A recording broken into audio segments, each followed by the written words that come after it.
লা তাত্তাবিউন্না সুনানা মান কানা ক্বাবলাকুম শিবরান বিশিবরিন যিরাআন ওয়া যিরাআন। রাসূল বলেন, অদূর ভবিষ্যতে আখিরি জামানার মধ্যে এমন আসবে, ইহুদি নাসারারা এক পা আগাবে, তোমরাও এক পা আগাবে, তারা এক কদম আগাবে, তোমরাও এক কদম আগাবে, তারা গর্তের মধ্যে পড়বে, তোমরাও যে গর্তের মধ্যে নিপতিত হবে। তারা যেভাবে স্ট্রাকচার দিচ্ছে, তারা যেভাবে চলার জন্য বলছে, তারা যেভাবে নিয়ন্ত্রণ করতেছে, আমি আপনি ঠিক একইভাবে নিয়ন্ত্রিত হচ্ছি। ও ভাই, এই খেলার জন্য আমাদের বাংলাদেশের মধ্যে শুধু বেশি পাগল, অন্য কোনো দেশের মধ্যে এমন নাই। আপনি জাপানে যেয়ে জিজ্ঞেস করেন, চায়নাতে যেয়ে জিজ্ঞেস করেন, এই যে প্লেয়ারগুলা তারা চিনেও না। এই যে হাফ প্যান্ট পরে খেলতেছে, তাদের সতরটা দেখা যায় না, এটা আমি নিষেধ করতেছি। আপনি বলবেন, হুজুর আপনি খেলা দেখতে নিষেধ করছেন, আপনি কি ফেরেশতা? আর কিছুদিন পরে তো আসছে বিশ্বকাপ ফুটবল। অনেকে প্রিয় দলের পতাকা দিয়ে নিজের ঘর সাজাবে, বাড়ি সাজাবে, বাড়ির ফল ফ্রুটস পর্যন্ত সাজাবে। আমি গতকাল দেখেছি এক জায়গায় নিজের সন্তানদের জার্সি পরাবে, নিজে পরবে। অথচ এই ব্যক্তি 3 বেলা হয়তো ঠিক মতো খেতে পারে না, সন্তানদের মুখে খাবার দিতে পারে না। এই একই লোকের হয়তো বাবা মা পর্যন্ত ঠিকঠাক মতো খেতে পারে না, কিন্তু নিজের প্রিয় দলের জন্য লক্ষ লক্ষ টাকা খরচ করে, এমনকি অনেকে জমি পর্যন্ত বিক্রি করে নিজের প্রিয় দলের সাপোর্টের জন্যে, বিরিয়ানি খাওয়ানোর জন্যে, এবং মানুষের সাথে বাজি ধরে লক্ষ লক্ষ টাকা পর্যন্ত খরচ করে। গভীর রাত হঠাৎ 200-300 মানুষের জোরে চিৎকার, কি হলো? নিজের প্রিয় দল গোল দিয়েছে, এই জন্য চিৎকার করে। ও প্রিয় ভাই, একটু নিজের অনুভূতিটাকে একটু জাগ্রত করো। কি জন্য তুমি চিৎকার পারলা? কার খেলা দেখে তুমি চিৎকার পারলা? ওই যে তোমার প্রিয় দল, ওই প্রিয় দলগুলো নামাজ তো দূরের কথা, ইসলাম ধর্ম তো দূরের কথা, ওই দেশের মধ্যে ইসলাম ধর্মের কথা বলা পর্যন্ত নিষিদ্ধ। একটু কি ভেবেছেন কখনো? আপনি কি মনে করেছেন ইসলামের মধ্যে কোনো খেলাধুলা নাই? ইসলাম খেলাধুলাকে সাপোর্ট করে না, অসম্ভব, এটা হতেই পারে না। ইসলামের মধ্যে খেলাধুলা রয়েছে, ইসলামের মধ্যে হালালভাবে কবিতা আবৃত্তি, গান, নাশিদের আয়োজনের ব্যবস্থা রয়েছে। সমস্যা সেটা হলো আমরা সচরাচর এই বিষয়গুলো নিয়ে কখনো আলোচনাই করতে চাই না। জান্নাত জাহান্নামের আলোচনা তো প্রায়ই চলে, কিন্তু ইসলামের মধ্যে যে এত সুন্দর সুন্দর খেলা রয়েছে, বিনোদনের ব্যবস্থা রয়েছে, এই বিষয়গুলো নিয়ে কখনো আমরা কথা পর্যন্ত বলি না। অথচ আমরা বিজাতীয় সংস্কৃতিতে অভ্যস্ত হয়ে অন্যদের থেকে ধার করে তাদের খেলাগুলোকে আমরা নিজেদের মধ্যে নিয়ে আসছি। আল্লাহ পাক রব্বুল আলামিন বলেন, ইন্নামাল খামরু ওয়াল মাইসিরু ওয়াল আনসাবু ওয়াল আজলামু রিজসুম মিন আমালিশ শাইতান। মক্কার কাফেরদেরকে আল্লাহ বলছেন যে মদ, জুয়া এগুলো সম্পূর্ণ হারাম। অথচ আমরা একটা টুর্নামেন্ট ছাড়লে যেটা হালাল ছিল, ওইটাকে জুয়ার মাধ্যমে আমরা হারাম করে দেই। ও মুসলমান ভাই, সামান্য বিষয় নিয়ে পুরো খেলাটাকে তুমি নষ্ট করে দিচ্ছ। ইসলামের মধ্যে খেলা নাই কে বললো? এখন কথা হলো, হুজুর আমাদের প্রচলিত যে খেলাগুলো, এগুলোকে ইসলামের মধ্যে জায়েজ আছে, কিন্তু এটাকে আপনারা হারাম করে দিচ্ছেন। ইসলামের মধ্যে কোন খেলা জায়েজ আছে? যে খেলার মাধ্যমে শারীরিক পরিশ্রম হয়। লুডো খেলা, ক্যারামবোর্ড খেলা, তাস খেলা, এগুলোর মাধ্যমে কি শারীরিক পরিশ্রম হয়? কখনোই না। এগুলোর মাধ্যমে নিজের মাইন্ড আরো নষ্ট হয়ে যায়। আপনি 1 ঘন্টা ফুটবল খেলার পরে, 1 ঘন্টা ক্রিকেট খেলার পরে হালালভাবে 3 কোয়ার্টার পরে, যেটা দিয়ে হাঁটু দেখা যায় না, এটা পরে যদি আপনি খেলেন, আপনার মাইন্ডটা যেমন ফ্রেশ হবে, শারীরিক একটু পরিশ্রম হবে, আপনার ব্যায়াম হবে, ওয়ার্কআউট হবে, তেমনি ভাবে আপনি যদি লুডো খেলেন, আপনি যদি টাস খেলেন, আপনি যদি ক্যারামবোর্ড খেলেন, আপনার শারীরিক পরিশ্রম তো হবেই না, বরঞ্চ মাথাটা কেমন জানি ভার হয়ে যাবে। এই জন্য শরীয়তের গণ্ডির মধ্যে থেকে যে খেলাগুলো খেলা যায়, আমি আজকে আলোচনা করব। রাসূলুল্লাহ সাল্লাল্লাহু আলাইহি ওয়াসাল্লাম শুধু উদ্বুদ্ধই করেন নাই, বরঞ্চ নিজেও খেলেছেন, নিজেও বিনোদন করেছেন, নিজেও হাস্যরস করেছেন ইসলামের গণ্ডির মধ্যে থেকে, ইসলামের বিধানের মধ্যে থেকে, এবং সাহাবায়ে কেরামকে শিখাইছেন, উম্মতদেরকে পর্যন্ত শিখাইছেন। তাহলে আমরা খেলবো না কেন? আমরা আনন্দ করব না কেন? মানুষ এমন এক জাতি, তারা শুধু ঈমান, আমল এগুলোর মধ্যে থাকতে পারে না। তাদের একটু বিনোদনের প্রয়োজন আছে, এই যৌবনের চাহিদা আছে, তাদের সময়ে সময়ে কিছু হাস্যরসের প্রয়োজন আছে, যেটা রাসূলুল্লাহ সাল্লাল্লাহু আলাইহি ওয়াসাল্লাম করেছেন। মসজিদে নববীর মধ্যে রাসূলুল্লাহ সাল্লাল্লাহু আলাইহি ওয়াসাল্লাম কবিতা আবৃত্তি করতেন। হযরত হাসান ইবনে সাবিত রাদিয়াল্লাহু তাআলা আনহু কাফেরদের জবাবে তিনি কবিতা আবৃত্তি করতেন, সবাই শুনতেন। খন্দকের যুদ্ধে যখন সবাই পরীক্ষা খনন করতেছে, রাসূলুল্লাহ সাল্লাল্লাহু আলাইহি ওয়াসাল্লাম তালে তালে কবিতা আবৃত্তি পাঠ করছেন। মসজিদে নববী যখন নির্মাণ হয়, রাসূলুল্লাহ সাল্লাল্লাহু আলাইহি ওয়াসাল্লাম হিজরত করে আসলেন। কুবাতে অবস্থান করার পর তিনি যখন কাজ শুরু করে দিলেন, তখনও সবার সাথে তিনি গেয়ে উঠলেন। আমাদের শ্রমিকরা যেভাবে গায়, যদি সেটার মধ্যে যদি হারাম না থাকে, অবশ্যই এটা জায়েজ। সাহাবাই কেরামকে নিয়ে যখন কাজ করছেন, তখন তিনি গেয়ে উঠছেন, সবার সাথে তালে তালে তিনি গাইতেছেন। অবশ্যই জায়েজ আছে। তবে আমরা এটার মধ্যে হারামটাকে মিশ্রিত করে দিই, এই জন্য এটা হারামে পরিণত হয়ে যায়। রাসূলুল্লাহ সাল্লাল্লাহু আলাইহি ওয়াসাল্লাম এক যুদ্ধের মধ্যে দেখলেন বিভিন্ন জায়গা থেকে পলায়ন শুরু করে দিলেন, অবস্থা খুবই খারাপ। তিনি কবিতা আবৃত্তি পাঠ করে দিলেন, আনান নাবিয়্যু লা কাযিব আনা ইবনুল আব্দুল মুত্তালিব। তিনি কবিতা আবৃত্তি করতেছেন, কত সুন্দরভাবে শোনাচ্ছে। তবে আমরা হারাম কেন বলি? আমরা হারাম ইনস্ট্রুমেন্টগুলো ব্যবহার করি, আমরা হারাম বাদ্যযন্ত্র ব্যবহার করি। বিয়ের মধ্যে ডোল বাজানো, তবলা বাজানো জায়েজ আছে, তবে সেটা যদি এক পাশে বাঁধা হয়, অন্য পাশে খোলা হয়, এটা বাজাতে পারবেন আপনি আনন্দ করতে পারবেন। তবে হারামটাকে কখনো এখানে ইনভলভ করা যাবে না। যে গানের মাধ্যমে, যে নাশিদের মাধ্যমে যুবকদের যৌবনের উত্তাল তরঙ্গে ঢেউয়ে ভাসিয়ে ওঠে, এমন নাশিদ, এমন গজল, এমন গান শোনাও হারাম, পরিবেশন করাও হারাম। হযরত আয়েশা সিদ্দিকা রাদিয়াল্লাহু তাআলা আনহার ঘরে ছোট ছোট বাচ্চারা গান পরিবেশন করতেছে। আবু বকর সিদ্দিক রাদিয়াল্লাহু তাআলা আনহু ধমক দিলেন, রাসূলের ঘরে এসব কি চলে? রাসূলুল্লাহ সাল্লাল্লাহু আলাইহি সাল্লাম বললেন, আবু বকর, না বাধা দিও না, তাদের মধ্যে তো হারাম কিছু আমি দেখতে পাচ্ছি না, তারা তো গাইতেই পারে, ছোট্ট বাচ্চা, তারা আনন্দ করবে, সমস্যা কি?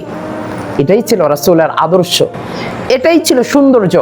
রাসূলুল্লাহ সাল্লাল্লাহু আলাইহি ওয়াসাল্লাম আনন্দ করতেন, নাশিদ পরিবেশন করতেন। আমরা এতটা চিপ মেন্টালিটির হয়ে গেছি, আমরা ইসলামটাকে ধারণ করতেও রাজি না, সেটার মধ্যে কি হালালটা আছে কিনা সেটাও খুঁজতে রাজি না, সেটাও আমি কখনো খুঁজবো না, সেটাও খুঁজতে আমি রাজি না। আমি শুধু ওই যেটা আদিকাল থেকে চলে আসতেছে, কিংবা যেটা যথারীতি চলে আসতেছে, যেভাবে চলে আসতেছে, সেটার মধ্যে আমি ইনভলভ হয়ে গেলাম। এটা তো শুধু একটা পার্ট বললাম। এইভাবে যদি আমি আলোচনা করতে থাকি, গোটা দিন চলে যাবে, গোটা রাত চলে যাবে, শেষ হবে না। এটা তো শুধু একটা পার্ট। রাসূলুল্লাহ সাল্লাল্লাহু আলাইহি সাল্লাম খেলাধুলাও করতেন। একদিন সাহাবাই কেরামকে নিয়ে তিনি খেলাধুলার আয়োজন করলেন এবং আম্মাজান আয়েশা সিদ্দিকা রাদিয়াল্লাহু তাআলা আনহাকে বললেন, চলো তুমিও দৌড় দাও, আমিও দৌড় দিই, দেখি কে ফার্স্ট হয়। একবার রাসূল ফার্স্ট হলেন, পরের বার রাসূল আম্মাজান আয়েশাকে জিতিয়ে দিলেন, বললেন সমান সমান হয়ে গেল।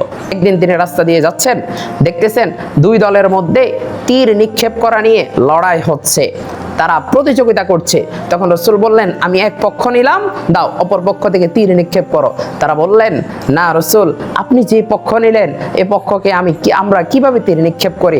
তখন তিনি দোনো পক্ষ নিয়ে বললেন, দাও এবার তীর নিক্ষেপ করো, আমি দোনো পক্ষের মধ্যে থাকলাম। এটা রাসূলের আদর্শ, রাসূল করেছেন। প্রবলেম যেটা, সমস্যা যেটা, আমরা এসব নিয়ে কখনো আলোচনা করতেও চাই না, আলোচনা শুনতেও চাই না।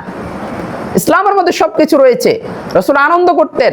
রাসূলুল্লাহ সাল্লাল্লাহু আলাইহি ওয়াসাল্লাম দেখলেন মসজিদে নববীর মধ্যে আফ্রিকার সাহাবাই কেরাম যারা ছিলেন একেবারে কালো, তারা খেলার আয়োজন করেছে, তিনারা খেলবেন। তখন আম্মাজান আয়েশা সিদ্দিকা রাদিয়াল্লাহু তাআলা আনহা বললেন, নবীজি আমি একটু তাদের খেলা দেখতে যাই। হ্যাঁ, খেলা দেখবা, আসো। তখন নবীজি আম্মাজান আয়েশাকে নিয়ে মসজিদে নববীর মধ্যে উপস্থিত হলেন এবং আম্মাজান আয়েশাকে পিছনে বসালেন। নবীজির এইভাবে কাঁধের মধ্যে তার মাথাটা রাখতে বললেন, যেন তারা যে দুইজন মানুষ আছে এটা না দেখা যায়।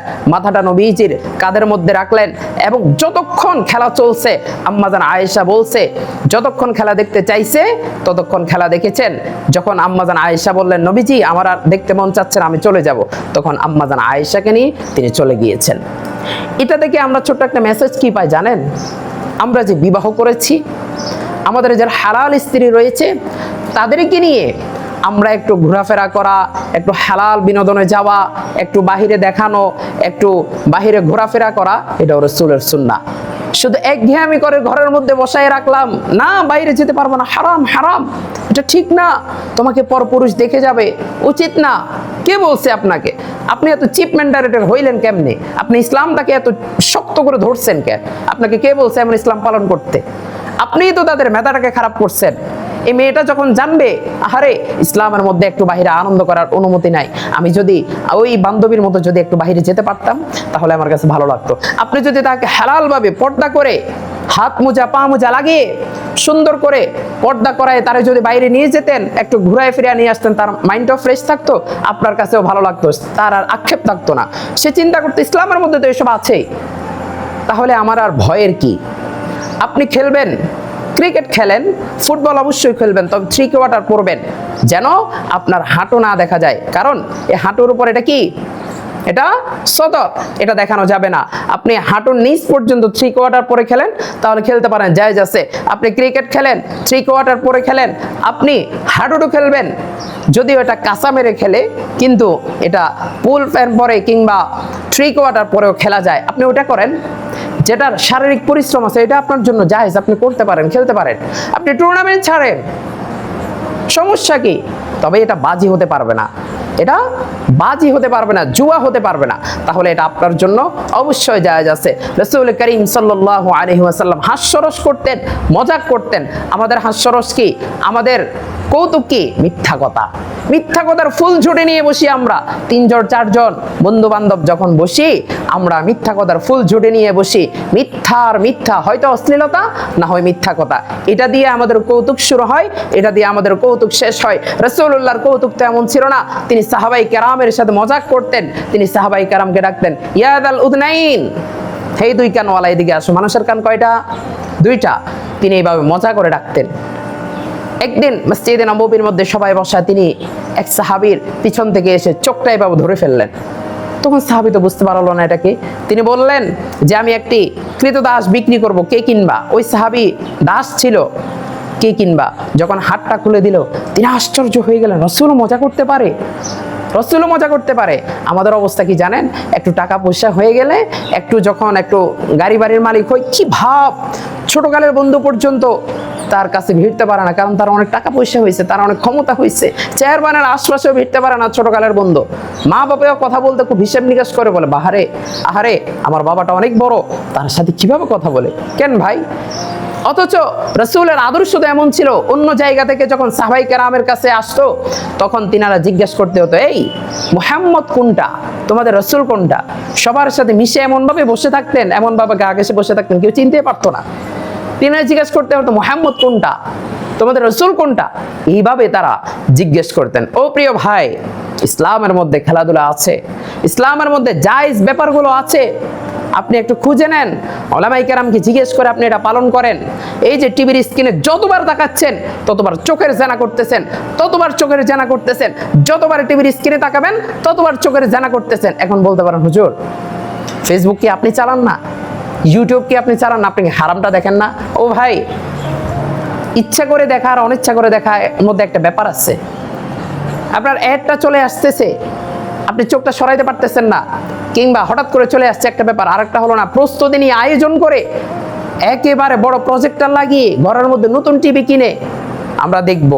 ও ভাই, 2টার মধ্যে আকাশ জমিন পার্থক্য আছে, 2টার মধ্যে আকাশ জমিন পার্থক্য আছে। আমিও তো যুবক মানুষ ভাই, ওয়াল্লাহি ওয়াল্লাহি করে বলছি, খেলা দেখার প্রতি বিন্দু মাত্র আমার কোনো আগ্রহ নাই, বিন্দু মাত্র আগ্রহ নাই। এটা আমার ছোটবেলার বন্ধুরা পর্যন্ত বলতে পারবে, আমার মা বাবা পর্যন্ত বলতে পারবে, আমার আত্মীয় স্বজন বলতে পারবে, খেলার প্রতি আমার বিন্দু মাত্র আগ্রহ নাই, বিশেষ করে খেলা দেখার ব্যাপারে। সত্য করে বলছি, আপনারা খোঁজ নিয়ে দেখেন, আমি খেলা দেখি না। তার মানে কি আমি মরে গেছি? আনকালচার না? হ্যাঁ বলতে পারেন আমি আনকালচার, কোনো সমস্যা নাই। রাসূলুল্লাহ সাল্লাল্লাহু আলাইহি ওয়াসাল্লাম বলেন, লা তাত্তাবিউন্না সুনানা মান কানা ক্বাবলাকুম শিবরান বিশিবরিন যিরাআন ওয়া যিরাআন। রাসূল বলেন, অদূর ভবিষ্যতে আখিরি জামানার মধ্যে এমন আসবে, ইহুদি নাসারারা 1 পা আগাবে, তোমরাও 1 পা আগাবে, তারা 1 কদম আগাবে, তোমরাও 1 কদম আগাবে, তারা গর্তের মধ্যে পড়বে, তোমরাও যে গর্তের মধ্যে নিপতিত হবে। ওই জামানার মধ্যে আমরা এসে উপনীত হয়েছি।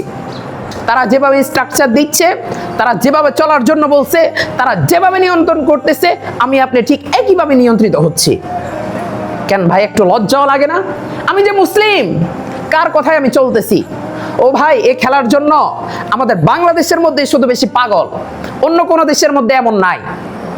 আপনি জাপানে যেয়ে জিজ্ঞেস করেন, চায়নাতে যেয়ে জিজ্ঞেস করেন, এই যে প্লেয়ারগুলো, মানে যে প্লেয়ারগুলোর জন্য আপনারা বেশি পাগল, যাদের মাধ্যমে খুব নাম, এই প্লেয়ারগুলোকে তারা চিনেও না। সত্য কথা বলতেছি, আপনি একটু খোঁজ নেন, ও প্লেয়ারগুলোকে তারা চিনে না। অথচ বাঙালি মুসলমান ছোট্ট বাচ্চা, 3 বছরের বাচ্চা, ওই মেসির নাম মুখস্থ, ওই ব্রাজিলের ওই ক্রিকেটারের নাম মুখস্থ, তাদের নামগুলো মুখস্থ। অথচ স্কুলের মধ্যে সে পড়া দিতে পারে না, মাদ্রাসার মধ্যে সে পড়া দিতে পারে না। ও ভাই, যুব সমাজ ধ্বংস হবে না কেন?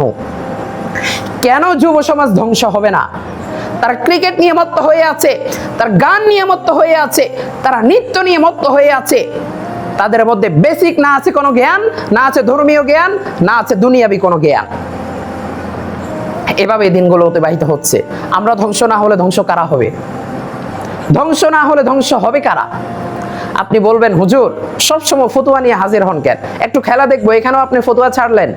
ভাই, আমি ফতুয়া ছাড়ি নাই, ইসলামে হালালটা আছে, তুমি হারামের দিকে যাচ্ছ। ব্যাপারটা এমন হয়ে গেল না, তোমার মা পোলাও কোরমা রান্নলো, ঘরের মধ্যে খুব মজার মজার রান্না করলো, কিন্তু তুমি প্রতিবেশীর ঘরের সামনে গিয়ে ধরনা ধরলা, আমাকে একটু খাবার দেন। বিষয়টা এমন হয়ে গেল না? নিজের ঘরের মধ্যে যে হালালটা আছে, এটা রেখে তুমি হারামের পথে কেমনে যাও ভাই? কেন যাবে? তুমি হারামের পথে কেন যাবে? হালালের মধ্যে থাকো।